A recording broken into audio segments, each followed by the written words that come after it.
Hello and welcome to TayTime. This week's Parsha, Shemos, we have a lot going on.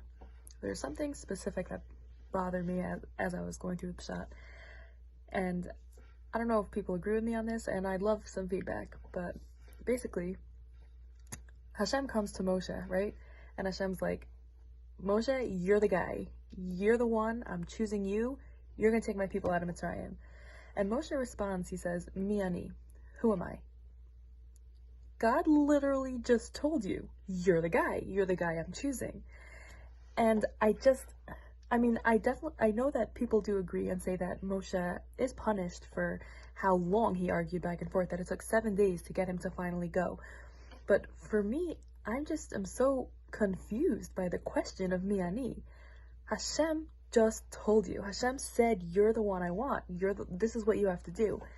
And I know that we know that Moshe Rabbeinu is Anav Mikol Adam. And I think that he must have corrected this midah. We know that a midah is a measurement, which means that if it's not the proper measure, if it's not the proper amount, then it's not good, neither extreme. And I think that this is an example of a time where the midah wasn't correct.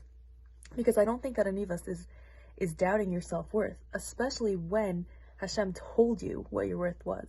And Hashem responds to him and says, I'm going to be with you. And I think that that's the lesson that Moshe Rabbeinu needed to learn, and that we can learn from this interaction, is that we should never doubt our self-worth when we know that Hashem is with us.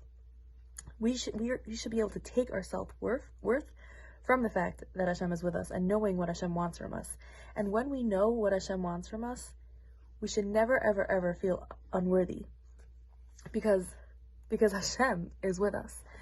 And I saw one of the Mefarshim said that when Moshe said Mi ani, he was saying, like, who am I to speak to kings? Melech Malchei Hamlachim was speaking to him, and he's concerned about if he's worthy enough to speak to a Melech Basar Adam. So I think that we have to really understand and learn the lesson that Moshe needed to learn as well, of what true anivus is, and how our self-worth comes from Hashem, and that if Melech Malchei Hamlachim expects us and wants us to do something and tells us that we're worthy, that we really are. Have a good Shabbos.